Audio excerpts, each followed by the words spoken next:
Movie का start Tokyo में होता है, जहां अब एक बहुत बड़ी आफत आ चुकी है और वहीं पर हम एक बच्चे को सड़क पर लेटे हुए देख रहे हैं, जिसका नाम तदाशी है। वो बच्चा आसमान की तरफ देख रहा था, जहां से एक गोल्डन स्केल उड़ता हुआ उसकी तरफ आ रहा था। और जैसे ही वो स्केल आकर उसकी बॉडी के ऊपर गिरता है, तो अचानक उसकी बॉडी में से बहुत तेज लाइट निकलना शुरू हो जाती है और अब हमें उस लाइट के अंदर से एक मॉन्स्टर भागता हुआ नजर आ रहा था। और जैसे जैसे वो करीब आता है, तो अचानक उस बच्चे की आँख खुल जाती है और हमें पता चला था कि ये सब कुछ जो हमें दिखाया जा रहा था, ये एक ड्रीम था। वो जैसे ही उठता है, तो वहाँ सब कुछ बिल्कुल उसके ड्रीम से ऑपोजिट होता है, यानी हर चीज बिल्कुल पुरसकून थी। वहाँ पर कोई डिजास्टर नहीं आया हुआ था, लेकिन जो दिख रहा था हकीकत उससे बिल्कुल ऑपोजिट थी। क्योंकि हमें दिखाया जा रहा था यहाँ से कहीं दूर जमीन की दूसरी तरफ एक बहुत बुरा डीमन है, जिसने अब अपने हाथ पर एक मैजिकल फायरबॉल क्रिएट की है और अब उसने वो फ्लेम नीचे गिरा दिया था। उस आग के ट्रैश में गिराते ही एक बहुत बड़ा धमाका होता है, जिसकी आग अब उस पूरी जगह में फैल चुकी थी। और जैसे जैसे वो आग फैल रही थी, ये डीमन जैसे वहाँ से एक मॉन्स्टर को बुला रहा था और उसी दौरान बहुत बड़ी एनर्जी लावा की शक्ल में जमीन से निकलती है और वो लावा वो एनर्जी डीमन के इर्द गिर्द घूमते हुए अचानक एक मशीन में चेंज हो जाती है। और अब उस मशीन के साथ साथ वहाँ पर एक अजीबोगरीब लड़की भी थी, जो कि बिल्कुल डीमन के सामने खड़ी हुई थी और ये यकीनन उन्हीं पावर्स से क्रिएट की गई थी, जो इवल पावर्स वो डीमन वहाँ ट्रैश में डाल रहा था। वो लड़की अब एक लीवर दबाती है, जिससे वो मशीन चलने लग जाती है और अचानक बहुत तेजी से एनर्जी पूरी मशीन के अंदर रन करती है। और इन सबको देखते हुए हमें डीमन काटो बहुत ज्यादा सेटिस्फाई फील होता है। मूवी का सीन यहीं से कट होता है और हमें तदाशी के गाँव को दिखाया जाता है, जहाँ पर शायद कोई सेलिब्रेशन चल रही थी। इस जगह पर हम बहुत से एक्टर्स को देख रहे थे, जो कि एक मैजिकल क्रिएचर चिलिन का कैरेक्टर प्ले कर रहे थे और उनके प्ले का थीम ये था कि वो एक ऐसे लड़के को ढूंढना चाहते हैं जो कि उनके लिए लड़े और उनकी मैजिकल वर्ल्ड को बचा ले। और अब तभी यहाँ पर हम तदाशी को देखते हैं, जो कि ये ड्रामा ही देखने आया था, लेकिन वो इन सब चीजों से बहुत ज्यादा डरता था, इसलिए उसके क्लास फेलोज उसका मजाक उड़ा रहे थे। लेकिन जैसे ही वो आगे आता है, तो एक चिलिन उसे अपना राइडर चूज कर लेता है। सब लोग तदाशी के लिए क्लैप करते हैं, क्योंकि उसे रिलीजियस ऑनर दिया गया था। और इस दौरान हम ये नोटिस करते हैं कि एक रिपोर्टर सिर्फ तदाशी की ही पिक्चर्स ले रहा था और इन सब चीजों के दौरान उन लोगों को इस चीज का बिल्कुल भी अंदाजा नहीं था कि डीमन काटो ने अपने प्लान पर वर्क करना शुरू कर दिया है। वो डीमन अपने मैकेनिकल डीमन से, यानी मशीनों के बने हुए डीमन से उस गांव की सारी अजीब क्रिएचर्स जिनका नाम युकाई है, उनको पकड़वा लेता है। लेकिन लकीली एक युकाई वहाँ से भाग जाता है। लेकिन इससे पहले कि वो वहाँ से भाग पाता, काटो डीमन की बनाई हुई वो लड़की जिसका नाम आची है, वो अपने स्टिक से युकाई को मारती है, जिससे युकाई नीचे गिर गया था। अब अगली सुबह हम तदाशी को उसकी क्लास में देखते हैं और हम देख रहे थे कि क्लास के बाद उसके क्लास फेलो उसे छेड़ रहे थे। उनकी मेथोडोलॉजी के अकॉर्डिंग चिलिन एक मैजिकल क्रिएचर थी और चिलिन को बचाने के लिए एक मैजिकल स्वॉर्ड की जरूरत होती थी। और क्योंकि कल के ड्रामा में एक चिलिन ने तदाशी को अपना राइडर चूज किया था, इसीलिए तदाशी को भी उनके लिए लड़ने के लिए एक स्वॉर्ड की जरूरत थी। सभी लड़के उसे तंग कर रहे थे कि उस स्वॉर्ड को लेने के लिए तुम्हें तो अब पहाड़ों पर जाना पड़ेगा, लेकिन साथ ही साथ वो उसे ये भी कहते हैं कि तुम तो बहुत डरपोक हो और तुम तो ये मिशन कंप्लीट ही नहीं कर पाओगे। तदाशी अब और अपना मजाक नहीं बनवाना चाहता था और वो अब खुद माउंटेन के टॉप पर जाने का फैसला करता है, जहाँ से उसे वो स्वॉर्ड मिलनी थी। यहाँ तदाशी अब घर के बजाय उस सड़क की तरफ निकल गया था, जो सड़क उसे जंगल तक ले गई थी। और जंगल के बिल्कुल दरमियान में आने पर उसे रियलाइज हुआ था कि उसका फैसला बिल्कुल गलत है, क्योंकि जंगल के दरमियान में उसे अंधेरे के साथ साथ मरे हुए जानवर और बहुत सी ग्रेव्स नजर आ रही थी। और अब उसी के साथ साथ उसे लग रहा था कि कोई उसके कानों में विस्परिंग कर रहा है। उसे फील होता है कि जैसे उसके पीछे कोई भूत है और वो अब अपने डर में चिल्लाते हुए उस एरिया से भागने की कोशिश कर रहा था। और फाइनली वो जंगल से बाहर निकलकर एक रोड तक पहुंच जाता है, जहाँ से उसे अब एक बस आती हुई नजर आती है। उसे अपने डर में कुछ भी समझ नहीं आया था। वो जल्दी से बस में चढ़ गया था, ये सोचे बगैर कि ये भी तो कुछ गलत हो सकता है। और अब चलते चलते वो बस अचानक एक केव के अंदर चली जाती है, जहाँ एक गेट बिल्कुल अंधेरा था, जहाँ अब तदाशी को बस की विंडोज में से बाहर डीमंस नजर आ रहे थे। वो उस डीमन को देखकर बहुत ज्यादा घबरा गया था, लेकिन जैसे ही वो दूसरी तरफ देखता है तो उसकी पूरी बस अब डीमन से भर चुकी थी। वो उन सारी चीजों को समझने की कोशिश कर रहा था, लेकिन इससे पहले कि वो समझ पाता, बस उस अंधेरी केव से बाहर निकल आई थी और उसके बाद उसे वहाँ पर कोई भी डीमन नजर नहीं आ रहा था। वो हर चीज को इग्नोर करके वहाँ बैठता है कि अचानक अब उसे अपने पाँव में कुछ फील होता है और जैसे ही वो नीचे देखता है तो वहाँ पर वही क्रिएचर योकाई थी, जिसे देखकर अब वो बहुत ज्यादा डर गया था। लेकिन जब वो नोटिस करता है कि योकाई उसे नुकसान नहीं पहुँचा रही तो वो पुरसकून हो जाता है और फिर देखता है कि योकाई बहुत ज्यादा इंजर्ड है। तादाशी अब योकाई को घर ले गया था और उसके जख्मों पर उसने बैंडेज भी की थी। लेकिन तादाशी अब उसे देखकर ये नहीं जान पा रहा था कि वो कौन सा जानवर है। लेकिन यहाँ हमें पता चलता है कि वो क्रिएचर बहुत ही ज़हीन था, इतना ज़हीन कि वो तादाशी के साथ कम्युनिकेट करता है, यानी बात करता है और उसे बताता है कि वो एक डीमन कैट है। और अब यही दूसरी तरफ हम उस मशीन क्रिएचर को देख रहे थे जो कि डीमन काटो ने बनाया था और हमें दिखाया जाता है कि आची ने बहुत सी योकाई को कैद किया हुआ है डीमन काटो की आर्मी बनाने के लिए। वो सभी क्रिएचर अब आची से ये पूछ रहे थे कि उन्होंने अपने ही जैसे लोगों को क्यों कैद किया हुआ है, लेकिन इस बात का आची कोई जवाब नहीं देती और ऐसा लगता है जैसे आची को उनकी बातों से गुस्सा आ गया है, जिसके रिजल्ट में वो कैद में बंद उन क्रिएचर्स पर अपना स्लाइवा गिराती है, जिससे उन क्रिएचर्स के फेस मेल्ट होने लगे थे। जिसके बाद अब एक बहुत बड़ा मेटालिक क्रिएचर वहाँ पर जंप करता है और हमें पता चला था कि ये क्रिएचर भी काटो की आर्मी का ही एक पार्ट थी। यहाँ सारी क्रिएचर्स आची से डरी हुई थी और आची उन सबको अपने बारे में ये बता रही थी कि वो शैतान से भी बड़ी है, क्योंकि उसका प्लान है कि वो काटो के साथ मिलकर बहुत पावरफुल बन जाए। जिसके बाद हम देखते हैं कि अब आची एक लीवर दबा रही है और काटो का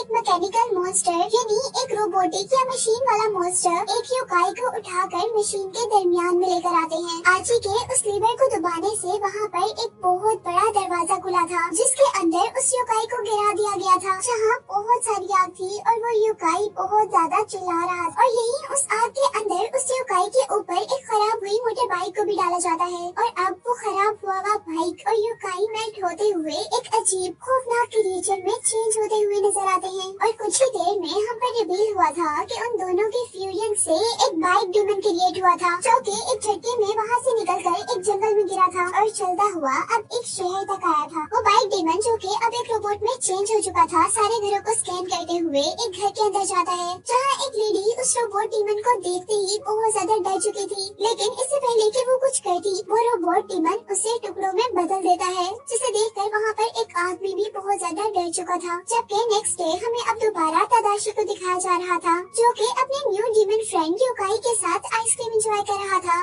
कि तभी वहाँ पर वही रिपोर्टर आता है जिसे हमने मूवी के स्टार्ट में देखा था। और यहाँ हमें पता चला था कि ये रिपोर्टर योकाई में बहुत इंटरेस्टेड था और यहाँ वो तादाशी के बार बार पीछे आने की उसे वजह भी बताता है। वो उसे बताता है कि जब तादाशी बहुत ज्यादा छोटा था तो वो एक बहुत बुरी मुश्किल में फंस गया था और उसे उस मुश्किल में से एक खूबसूरत डीमन ने बचाया था। और यहाँ तादाशी को भी कुछ याद आया था, ज्यादा तो नहीं लेकिन वो इतना याद कर पाया था कि वो डीमन बहुत ज्यादा प्यारी थी। वो रिपोर्टर अब तादाशी को बता रहा था कि जब वो छोटा था तो वो डीमंस को देख सकता था, लेकिन अब वो डीमंस को नहीं देख सकता क्योंकि वो बड़ा हो चुका है।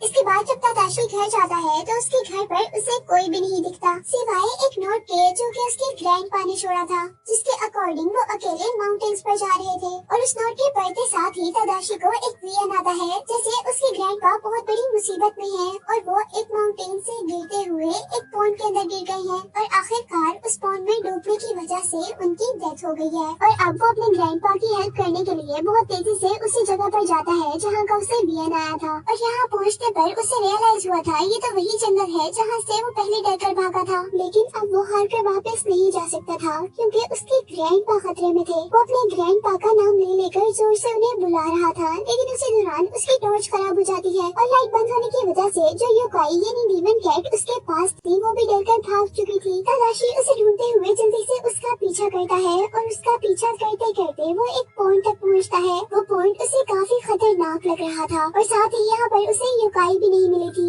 बल्कि गलती से उसका पाँव पानी के अंदर स्लिप हो गया था। तादाशी जैसे ही पानी में गिरता है तो कोई अजीब सी क्रिएचर जो कि बिल्कुल इंसान जैसी लग रही थी वो उसे पॉइंट की गहराई में खींचने की कोशिश कर रही थी, लेकिन लकीली तादाशी उससे बचकर वहाँ से निकल जाता है। जिसके बाद उसे जंगल से बाहर निकलने वाले रास्ते में एक स्कूल गर्ल मिली थी और हैरत की बात ये थी कि उसे तादाशी का नाम भी पता था और वो तादाशी को उसके नाम से पुकारती है। तादाशी को लगता है कि शायद वो उसे जानता है, इसीलिए वो उससे हेल्प मांगता है, लेकिन जैसे ही वो लड़की अपना फेस टर्न करती है तो तादाशी बहुत ज्यादा डर चुका था क्योंकि क्योंकि उस लड़की के फेस के सारे फीचर्स वाइट थे, यानी उसके फेस पर स्किन के अलावा कुछ भी नहीं था, ना आईज, ना नोज, ना लिप्स, कुछ भी नहीं। और यहाँ सबसे अजीब बात ये हुई थी कि उसके डर ने उसे एक जगह से दूसरी जगह टेलीपोर्ट कर दिया था, जहाँ उसके पीछे एक घर था। वो जल्दी से उस घर के अंदर जाता है और वहाँ उसे एक बीमार औरत नजर आती है। तदाशी को जैसे कुछ शेल्टर फील हुई थी, वो जल्दी से उसे अपनी सारी स्टोरी सुनाता है और उससे हेल्प मांगता है। लेकिन शायद तदाशी की किस्मत खराब थी, क्योंकि वो भी कोई लेडी नहीं थी, बल्कि वो भी एक डीमन थी, जिसका अंदाजा हमें तब हुआ था जब उसकी नेक स्ट्रेच होते हुए एक स्नेक बन गई थी।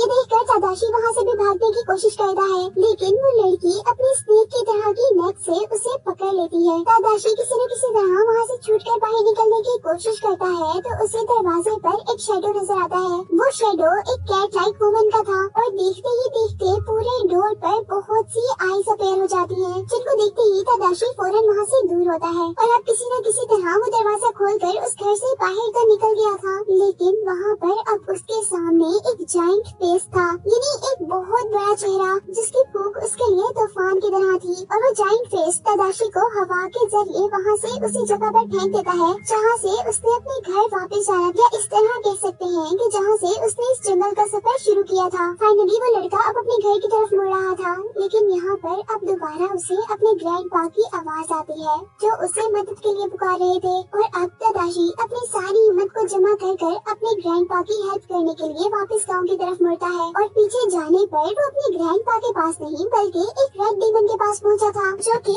उसे कांग्रेचुलेट कर रहे थे, क्योंकि उसने सारे टेस्ट पास कर लिए थे। और इन सब बातों को सुनकर तदाशी अब कंफ्यूज हो चुका था कि उसके साथ हो क्या रहा है। वो अपने दिमाग पर जोर देता है, पर उसे अब कमजोरी से चक्कर आ रहे थे, जिसकी वजह से वो एक पहाड़ी से नीचे दरिया में गिर जाता है। और यहाँ एक बहुत खूबसूरत लेडी तदाशी को पानी के अंदर से बचाकर पानी से बाहर ले आती है। और अब तदाशी को जैसे ही होश आता है तो वो एक बहुत ही खूबसूरत लड़की को देखता है, और उसे रियलाइज हुआ था कि ये वही लड़की थी जिसके बारे में शायद रिपोर्टर उसे बता रहा था, और जिसने इसकी बचपन में भी जान बचाई थी। तदाशी अभी उस औरत को ही गौर से देख रहा था कि उस औरत के पीछे से एक और डीमन अपेयर होता है, जिसे देखकर वो डर जाता है। इस वक्त तक तदाशी इस जंगल में बहुत से युकाई देख चुका था, जिसमें से एक उसे सबसे पहले पोन के अंदर मिला था, दूसरे युकाई का फेस नहीं था, और जैसे ही वो घर के अंदर पहुंचा था तो उसने तीसरी युकाई वो लड़की देखी थी, जिसने अपनी नेक को एक स्नेक की तरह चेंज कर लिया था। वो इन्हीं सभी चीजों से घबरा रहा था कि तभी रेड डीमन के पास उसे अपनी युकाई यानी डीमन कैट नजर आती है। और यहाँ तदाशी अपनी डीमन कैट को देखकर कुछ रिलैक्स हुआ था, और उस पर ये भी रिवील हुआ था कि असल में उसके ग्रैंडपा मुश्किल में नहीं है, बल्कि ये रेड डीमन उसे इल्यूजन्स दे रहा था कि उसके ग्रैंडपा मुश्किल में है, और वही उसके ग्रैंडपा की आवाजें निकालकर उसे ट्रैप कर यहाँ तक बुला रहा था।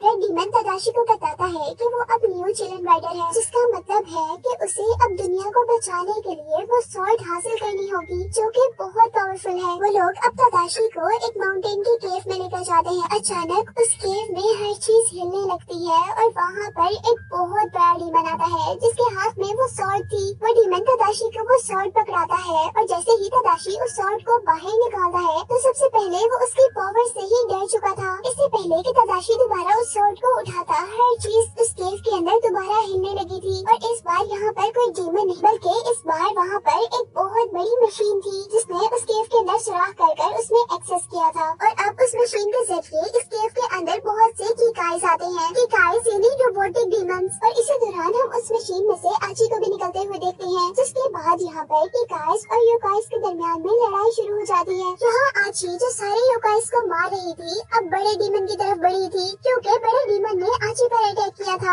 आची जैसे तैसे कर उससे बचकर अपनी रोप से उसको मारती है, और इससे पहले कि वो बड़ा युकाई आची पर अटैक करता, वहाँ पर बहुत से कीकाइज उस बहुत बड़े युकाई को रोप्स में बांध देते हैं। और आची अब अपने बहुत बुरे अटैक से उसके विंग्स काट देती है, जिसके बाद वहाँ पर बाकी कीकाइज यानी रोबोटिक डीमंस हमें उसको यहाँ से हवा में उड़ाकर ले जाते हुए नजर आ रहे थे। डीमन कैट यहाँ पर ये सब कुछ देख रही थी, और वो जल्दी से उस स्वॉर्ड तक पहुँचती है जो स्वॉर्ड तदाशी को दी गई थी। वो उस स्वॉर्ड को तदाशी के पास लेकर जाना चाहती थी, लेकिन यहाँ पर उसके सामने अब कीकाई आ गया था। और इससे पहले कि वो डीमन जिसके हाथ की जगह चैंसा था वो डीमन कैट को मार पाता, तदाशी जल्दी से उठकर उस स्वॉर्ड तक पहुँचता है, और जल्दी से अपनी स्वॉर्ड उठाकर डीमन कैट को उसकी कीकाई से बचा लेता है। और वो स्वॉर्ड एनिमी से ऐसे लड़ रही थी जैसे उसके पास अपना ब्रेन तदाशी को यहाँ पर कुछ भी नहीं करना पड़ रहा था सिवाय उस सॉर्ड को पकड़ने के। बाकी सॉर्ड सब चीजों से खुद ब खुद लड़ती जा रही थी और आखिर वो सॉर्ड अब दूसरे एनिमी को 2 हिस्सों में डिवाइड कर देती है। अब वो सॉर्ड जैसे ही दूसरे एनिमी की तरफ बढ़ती है तो यहाँ तदाशी ही उस सॉर्ड को फेंक देता है क्योंकि वो उस सॉर्ड की पावर से डर चुका था। और जैसे ही तदाशी उस सॉर्ड को हवा में फेंकता है तो आची अपनी मैजिकल रोप से उस सॉर्ड को 2 हिस्सों में तोड़ देती है, जिससे उसकी सारी पावर्स खत्म हो चुकी थी। यहाँ आची अब तदाशी को मारने वाली थी लेकिन डीमन कैट आची के फेस पर अटैक कर तदाशी को तो बचा लेती है, लेकिन वो आची के हाथ लग जाती है और आची ने उसे अब एक माइक्रोवेव में बंद कर दिया था। और अब वो तदाशी की तरफ बढ़ने ही वाली थी कि तभी उसे उसके बॉस की कॉल आ गई थी जो कि उसे वापस फैक्ट्री में बुला रहा था अपने प्लान का दूसरा फेज कंटिन्यू करने के लिए। वहाँ पर आए सारे के सारे की गाइस जल्दी से उस मशीन के अंदर वापस चले जाते हैं जिसमें से वो निकले थे और वो मशीन वापस वहाँ से निकल कर चली जाती है और इसके नतीजे में वहाँ वो केव भी टूट चुका था जिसमें से अब बहुत से स्टोन्स गिर रहे थे, जिससे बचते हुए बहुत मुश्किल से तदाशी एक जगह पर पहुँचा था। और जब उसे होश आया था तो वो एक घर के अंदर था जहाँ पर बहुत सारे युकाइस थे और वो उन सबको देखकर बहुत ज्यादा हैरान हो चुका था क्योंकि हर एक की अपीयरेंस दूसरे से बहुत ज्यादा चेंज थी। और यहाँ पर अब एक ब्लू डीमन सबसे पहले तदाशी को देखता है और उसके बाद उस सॉर्ड को, और उसके दिमाग में एक आइडिया आता है। वो सबको बताता है कि यहाँ पर एक ब्लैक स्मिथ है जो कि इस सॉर्ड को जोड़ सकता है और उसकी पावर्स उसे वापस दे सकता है और इस काम के लिए हमें सबसे पहले उस ब्लैक स्मिथ को ही ढूंढना होगा। एक और युकाई जल्दी से अब अपना मैजिकल मिरर निकालता है ये देखने के लिए कि वो डीमन उन्हें कहाँ पर मिलेगा जो इस सॉर्ड को जोड़ेगा। और ये देखने पर वो लोग बहुत ज्यादा परेशान हो चुके थे कि उस ब्लैक स्मिथ को, उस डीमन को सबसे बड़े और सबसे बुरे डीमन कैटो डीमन ने पकड़ा हुआ था और वो अब उसी जेल में था जिस जेल में डीमन कैट भी थी। वो लोग ये जानकर और भी ज्यादा परेशान हो गए थे कि डीमन कैटो इन युकाइस को पुरानी मशीन्स के जरिए बहुत बड़े बड़े मॉन्स्टर्स में चेंज कर रहा है। और डीमन कैटो के बारे में हमें ये पता चला था कि वो इसलिए सबसे बुरा है क्योंकि वो ह्यूमंस की नफरत से बना है। और यहाँ अब सारे युकाइस अपनी हिम्मत हार चुके थे। यहाँ कोई भी युकाई अब उस बहुत बड़े डीमन से लड़ना नहीं चाहता था और सारे एक एक कर वहाँ से जा रहे थे, लेकिन रेड डीमन सबको करेज करता है कि हमें उनसे लड़ना चाहिए वरना वो तो सबको मार देगा। और इस बात पर अब तदाशी खड़ा होता है और अपनी सारी हिम्मत जमा कर सबसे कहता है कि मैं तुम्हारा साथ दूंगा और मैं तुम्हारे साथ लड़ूंगा। इसकी बात पर सारे के सारे लोग बिलीव कर देते हैं और लड़ने के लिए तैयार हो जाते हैं। यही दूसरी तरफ अब कैटो डीमन के पास हम देख रहे थे कि उसके पास जो इवल मशीन थी अब वो एक जगह से दूसरी जगह टेलीपोर्ट हो रही थी और हमें बताया जा रहा था कि वो ये मशीन लेकर टोक्यो जा रहा है लोगों के लिए तबाही फैलाने। वो बहुत बड़ी सी मशीन की क्रिएचर्स अब बादलों से होते शहर के अंदर दाखिल हो रही थी और अपने रास्ते में आने वाली हर चीज को तबाह कर रही थी। वो मशीन अपना मुंह खोलती है जिसमें से बहुत से कीकाइज यानी रोबोटिक डीमंस वहाँ से निकलकर शहर में फैल जाते हैं जो कि लोगों को बुरी तरह इंजर्ड कर रहे थे। यहाँ हम देखते हैं योकाइस जो कि अच्छे डीमंस हैं वो भी उनसे लड़ने के लिए अब टोक्यो जाने का फैसला करते हैं, लेकिन जिस तरह वो टोक्यो जा रहे थे इस तरह तो वो कभी टोक्यो नहीं पहुँच सकते थे। और यहाँ अब एक डीमन गर्ल को बहुत अच्छा आइडिया आता है। वो सबसे एरोप्लेन पर चढ़ने का कहती है, लेकिन कुछ ही देर में उनको रियलाइज हुआ था कि ये आइडिया भी बहुत गलत था क्योंकि इससे उन लोगों को बहुत ज्यादा नुकसान हो रहा था। जिसके बाद अब यही टोक्यो में हम उस रिपोर्टर को देख रहे थे जिसको हम मूवी में पहले भी देख चुके हैं। वो यहाँ पर खाना खा रहा होता है कि तभी वहाँ पर बहुत बुरा अर्थक्वेक आता है और वो जैसे ही अब आसमान की तरफ देखता है तो उसे नजर आता है कि वहाँ पर एक बहुत बड़ा मॉन्स्टर है जो कि वहाँ पूरे एरिया में इस तरह फैला हुआ कि उसकी वजह से आसमान तक नजर नहीं आ रहा था। फाइनली वो बहुत बड़ी मशीन जैसे ही जमीन पर पूरी तरह लैंड कर जाती है तो उसमें से कार्टर डीमन निकलता है जो कि अब लोगों की बैड फीलिंग को अब्सॉर्ब कर रहा था, जिसकी वजह से उसकी वो मशीन और भी ज्यादा पावरफुल हो जाती। और इसी काम के साथ साथ हम देखते हैं कि वो मशीन बहुत ज्यादा अमाउंट में पोल्यूशन भी शहर में फैला देती है जिसकी वजह से पूरा शहर डार्क हो जाता है। इधर हम रिपोर्टर को देखते हैं जो फाइनली उन सारी चीजों से बच गया था और वो आहिस्ता आहिस्ता कर अब ऊपर चढ़ता है। और यही दूसरी तरफ अब हम आची को देख रहे थे जो कि युकाइस को यूज कर अब और मॉन्स्टर्स बना रही थी और वो अब की बार मॉन्स्टर बनाने के लिए उसी युकाई को चुनती है जिस युकाई ने सॉर्ड ठीक करनी थी, यानी जो युकाई ब्लैक स्मिथ था। और उसको बचाने के लिए डीमन कैट जल्दी से आशी के हैंड पर बाइट कर देती है जिससे जैसे ही आशी अपने आग को छुड़वाती है तो उस दौरान वो डीमन वहाँ से भाग जाता है। लेकिन उसकी किस्मत थोड़ी खराब थी क्योंकि यहाँ पर उसे एक कीकाई ने यानी रोबोट डीमन ने पकड़ लिया था और यहाँ पर भी उस योकाई को डीमन कैट ही बचाती है। वो उस रोबोट की बॉडी पर अपना लिक्विड फेंक देती है जिसकी वजह से उसके अंदर शॉर्ट सर्किट हो जाता है और वो खराब हो जाता है। यहाँ फाइनली डीमन कैट की वजह से ब्लैक स्मिथ तो बचकर भाग गया था, लेकिन डीमन कैट को आशी ने पकड़ लिया था और वो उस पर बहुत गुस्सा थी, इसीलिए वो उसे अब उस आग में गिरा देती है जिस आग में गिराने से योकाई को मॉन्स्टर्स बनाया जा रहा था। और यहाँ अब हम टोक्यो में जहाँ पर तबाही मची हुई थी वहाँ पर तदाशी और उसके साथियों को देख रहे थे, लेकिन वहाँ आने पर वो सब लोग शॉक हो चुके थे क्योंकि वहाँ की हर चीज ब्लैक स्मोक से ढकी हुई थी। वो अब जल्दी से उस मशीन के पास पहुँचते हैं जो मशीन पूरे शहर में तबाही फैला रही थी और वहाँ जाने पर उन्हें अच्छी बात ये पता चली कि ब्लैक स्मिथ ने अपने आप को वहाँ से छुड़वा लिया था। वो लोग जल्दी से अब उस डीमन के पास जाते हैं अपनी सोर्ड को छुड़वाने के लिए, जबकि यहाँ पर तदाशी उस डीमन से अपनी कैट के बारे में पूछ रहा था, जिस पर वो बहुत दुख से बताता है कि डीमन कैट को उन्होंने मॉन्स्टर में चेंज कर दिया है।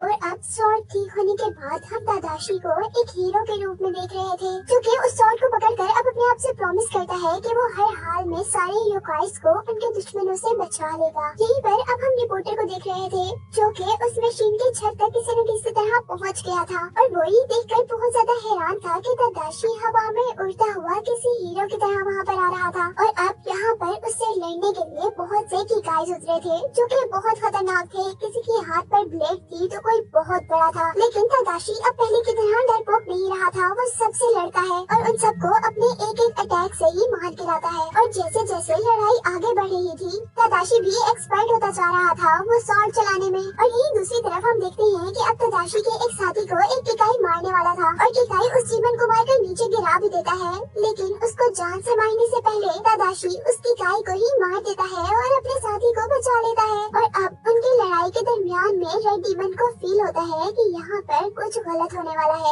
और वो लोग जैसे ही पीछे देखते हैं तो वहाँ पर बहुत हजारों की तादाद में योकाइस थे जो कि उनकी लड़ाई को ड्रामा समझकर वहाँ पर देखने के लिए आए थे। लेकिन वो लोग ये नहीं जानते थे कि ये कोई ड्रामा नहीं है बल्कि एक असली जंग है। यहाँ हम देखते हैं कि ये योकाइस भी उस लड़ाई के अंदर खुद ब खुद शामिल हो गए थे क्योंकि उनको लग रहा था कि ये फेस्टिवल का एक पार्ट है। और क्योंकि यहाँ पे ये बहुत सारी तादाद में योकाइस आए हुए थे और मैकेनिकल मॉन्स्टर्स कम थे, इसीलिए योकाइस अब जीतने लगे थे। यहाँ अब हम रिपोर्टर को देख रहे थे जिसे योकाइस नजर नहीं आ रहे थे, बस उसे ये पता चल रहा था कि यहाँ पर कोई इनविजिबल फोर्स है जो उसे मार कर जा रही है। और फिर अब उस आदमी के करीब आकर एक फ्रिज खुलता है जिसमें बहुत सारी ड्रिंक्स थी और उन ड्रिंक्स में से एक ड्रिंक को पीने पर उस रिपोर्टर की भी योकाइस को देखने वाली पावर्स वापस आ चुकी थी। वो अभी इसी चीज को सेलिब्रेट कर रहा था कि तभी हम तदाशी को देखते हैं जो कि अब बिल्कुल मशीन के दरमियान में पहुंच चुका था जहाँ पर योकाइस को मॉन्स्टर बनाने का प्रोसेस किया जाता था। और वहाँ जाने पर अब उसका सामना एक बहुत बड़े कीकाई यानी मैकेनिकल डीमन से होता है। तदाशी उससे लड़ता है और बहुत आसानी से उसका एक बाजू काट देता है, लेकिन उस कीकाई को नुकसान पहुंचाने के फौरन बाद ही तदाशी को फील हुआ था कि उसने जिस मैकेनिकल मॉन्स्टर यानी कीकाई को मारा है वो कीकाई उसके प्यारे दोस्त कैट डीमन से बनाया गया था। और इस बात का उसे ऐसे पता चला कि इस कीकाई के फुट पर भी बिल्कुल वैसी ही बैंडेज थी जैसी बैंडेज उसने अपने कैट डीमन को दी थी। लेकिन उसे दुख इस बात का था कि उसका फ्रेंड अब एक मॉन्स्टर में चेंज हो चुका है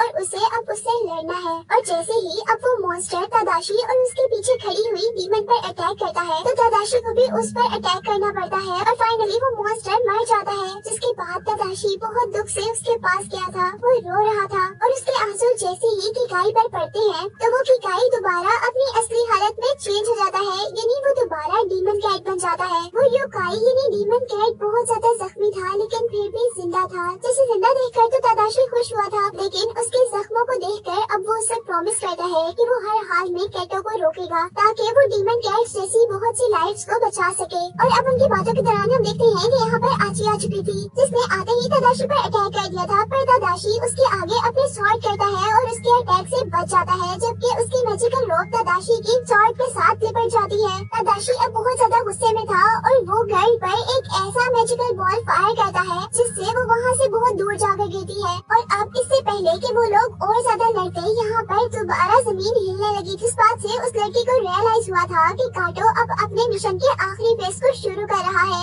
आची जल्दी से कैटो डीमन के पास भागती है, जबकि अब तदाशी तदाशी भी उसका पीछा कर रहा था और अब यहाँ पर तदाशी के सामने उसका असली दुश्मन था, जिसे मारने का ही उसने मिशन दिया था। और वो अब बगैर डरे एक बहुत बड़ा अटैक कैटो डीमन पर करता है, पर वो इस चीज से हैरान था कि उसे तो जरा भी फर्क नहीं पड़ा था इस अटैक का। और अब काटो अपने हाथ पर वैसा ही फायरबॉल बनाता है जैसे उसने मूवी के स्टार्ट में अपने हाथ में बनाया था, और उससे वो तदाशी पर अटैक करता है और इसी वजह से तदाशी वहाँ से बहुत दूर जाकर गिरता है। और अब कैटो डीमन तदाशी के पीछे गर्ल डीमन पर भी अटैक करने वाला था, लेकिन तभी तदाशी उठकर अपनी शॉर्ट की हेल्प से उस अटैक को रोक लेता है और अपनी फ्रेंड को बचा लेता है। और यहाँ अब दूसरी तरफ हम कैटो डीमन को देख रहे थे, जो कि अब उस मशीन में जंप करने वाला था, जिस मशीन से वो सारे योकाइस को मॉन्स्टर्स में चेंज करता था। और वो यहाँ पर अपने पास अपनी आची को भी बुलाता है, लेकिन यहाँ हम देखते हैं कि उसने आची को हग करने के बजाय उसे मार दिया था। और वो उससे कहता है कि तुम्हारा प्यार इस सारे प्रोसेस को खत्म कर रहा है, जबकि ये प्रोसेस तो नफरत से बनेगा। यानी उसकी जितनी भी पावर्स थी वो सिर्फ नफरत की वजह से थी। और ये कहने के बाद कैटो खुद मशीन के अंदर जंप कर देता है, और इससे पहले कि मशीन का दरवाजा बंद होता, वहीं पर यूकाइस का एक बीन आकर गिर जाता है। और उस बीन में इतनी ताकत थी कि उसने सारा का सारा प्रोसेस खत्म कर दिया था और सारे मॉन्स्टर्स को दोबारा यूकाइस में चेंज कर दिया था। जिसके बाद हम देखते हैं कि सारे के सारे यूकाइस अपनी जीत का जश्न मना रहे थे, जबकि कैटो डीमन का सारा प्रोसेस खराब हो चुका था। और अब हमें वही सीन दिखाया जाता है जो कि मूवी के स्टार्ट में दिखाया जा रहा था, जहाँ एक बहुत बड़ी ब्राइट लाइट के अंदर से हमें चिलिन नजर आ रहा था। और इस बार चिलिन के ऊपर प्लेन राइडर यानी तदाशी भी था। जिसके बाद सीन कट होता है और हम तदाशी को एक सड़क पर देखते हैं, जहाँ उसके पास रिपोर्टर भी था। और होश आने पर वो इर्द गिर्द देखता है और बहुत खुश होता है, क्योंकि वो हर चीज जीत गया था। उसने यूकाइस को भी बचा लिया था और अब दुनिया बिल्कुल सेफ थी। जिसके बाद अब मूवी में काफी साल गुजर जाते हैं और हमें दिखाया जाता है कि तदाशी बड़ा हो चुका है और उसने आहिस्ता आहिस्ता यूकाइस को देखने की एबिलिटीज खो दी है। और अब वो अपने फेवरेट डीमन कैट डीमन को भी नहीं देख पाता। जिसके बाद मूवी के लास्ट सीन में उस कैट डीमन को दोबारा कैटो डीमन नजर आया था, जिसके बारे में अब हम जान गए थे कि वो उस दिन जिंदा बच गया था। लेकिन वो अब कोई भी बुराई नहीं कर सकता था, क्योंकि उसकी आंख में अब एक बीन था जो कि यूकाइस का था। और यूकाइस तो अच्छे थे। और इसी सब को दिखाते हुए ये मूवी एंड हो जाती है।